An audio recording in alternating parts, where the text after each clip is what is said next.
I am going to speak on the topic, the key to living your future.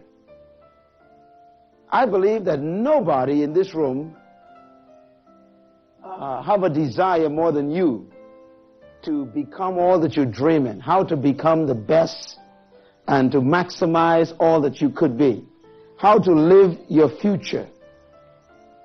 And when we think of the future, I believe that most of us think of it as being something that's far away. But the future is tomorrow. As a matter of fact, it's the next hour. The future is the next 5 minutes. And most people don't know how to live the future because the greatest threat to your future is your past.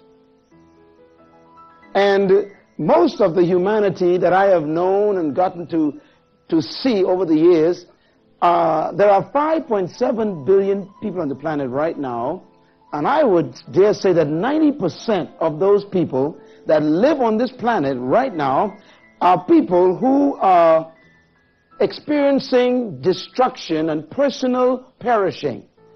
They are perishing personally. They are not being successful. Do you know why? Because instead of living according to a vision, they're living according to a revision. Now, what is a revision? When you're going to do a revision, it means you go back and look at something you've already done. And do you know that when you revise a revision, you're basically living something that's already lived?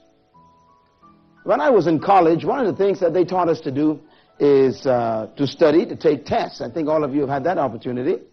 And when you prepare to take a test, what do you study? Things you should have already learned. And you kind of read notes, or you read books, or you go over different types of information that you're supposed to have learned already. So revisions really are living the past again. And most of the human entities on this planet are actually living their past because they're so preoccupied with revision, they don't live their vision. Now, what does the Bible say? You know, one of the wisest men that ever lived was a politician. His name was Solomon. And Solomon says, without a vision, you will perish. But I believe that most of the people on the planet are living their revision. Some are so busy remembering, they cannot forget. Now, you think about that with your life. There is a dream in your heart, and everyone has one, that is much bigger than the nightmare you experience it. Most people are so trapped by what they used to do, they have no energy to do what they should do. Most of the people I know are so afraid of past failures that they never attempt future possibilities. And I'm talking about 99% of the planet. How sad. It seems that people are so busy keeping in touch with their past that they never visit their future. The reason for that is because most of us live the unknown from the known. This is good and it's bad. You can only learn what you know. You can only know what you learn. And most of us live our lives based on what we did. Think about it. So the unknown is usually lived out of the known. And that is very dangerous because what you know should not limit what you could know.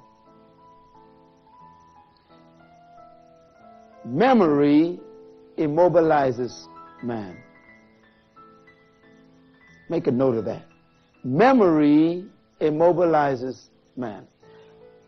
Most of the people in this room, and it might be you as one of them, you are trapped by what you have already done. And it makes you question what you could do. That's why the majority of the people on this planet never live their future. Because the past to them is more important than their future. They are so preoccupied with what they've done that they never plan to do what they could. I believe that the greatest enemy of your progress is actually your last success. Even the good things you do could prevent you from doing the greater things that you could do. That's why when people accomplish great things, they park in that parking place.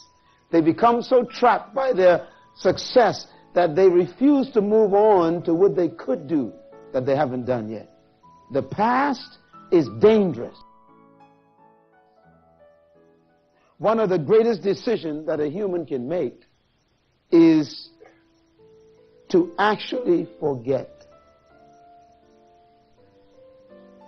God gave you the capacity to forget. God gave you the ability to literally turn things off. Now, I must confess that it's impossible to not have a memory, but it is possible to not allow your memory to influence you. It's possible for you to not allow what you did to interfere with what you could do. So don't allow your memory to immobilize your life. You see, you can leave the past. You can actually cancel the emotional debt and the psychological ties that you have to the past. And you can advance to the future if you are willing to make that decision to forget. To live effectively, then, I am convinced that it is impossible for you to succeed until the future becomes more important than your past. You must move past your past to enter your future. And that's why I want to talk about this today, because ever since the fall of man, we've been trapped by what we've done, and it's stopping us from doing what we could do. You know, one of the greatest gifts that God has, that He told us about, one of the greatest attributes of God, one of the greatest miracles of God Himself, is that God forgets. The Word of God makes some very plain statements about God's attitude toward your past. And one of the greatest things it says about your past in relationship to God is that He forgets your past. He takes your sin. Now, what is your sin? Your sin is your past life, your past behavior. It includes that which was done through Adam. You know, your past goes back as far as Adam. Because according to biblical, theological concept, Adam had all of us in him when he disobeyed God. So therefore, it was passed upon every sperm that was in Adam. And every future generation was trapped by Adam when Adam sinned, which means that our past began in Adam. And when God forgave the sin of Adam, your past was eradicated.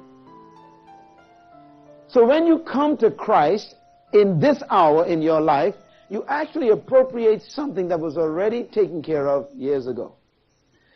Some years ago, I was studying the Bible, which to me is the most important book on the planet. And I read something that I really didn't understand for years. I read that Jesus took care of the sin problem before man sinned.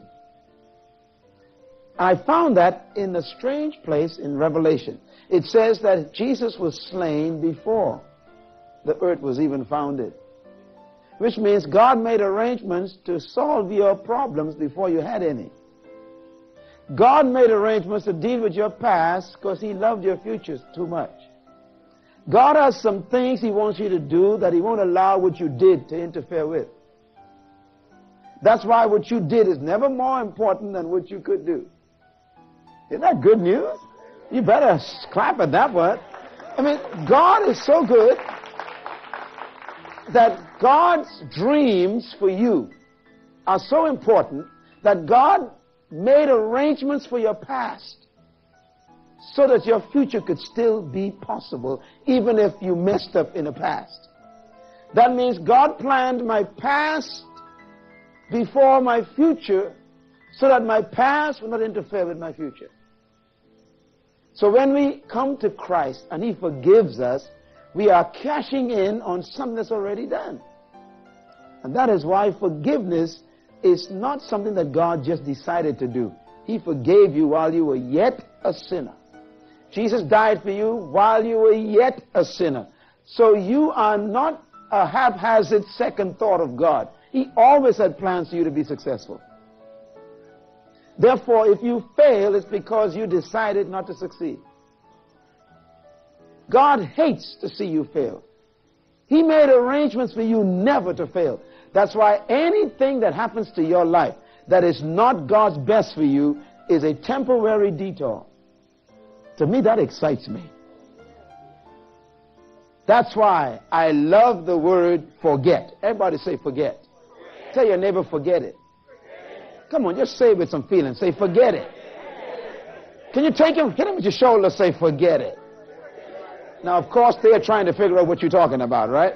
They're trying to figure out, what do you mean by forget? Forget what? Well, forget whatever it is that's stopping you from moving ahead to what you're supposed to do. Forgetting is important to your future.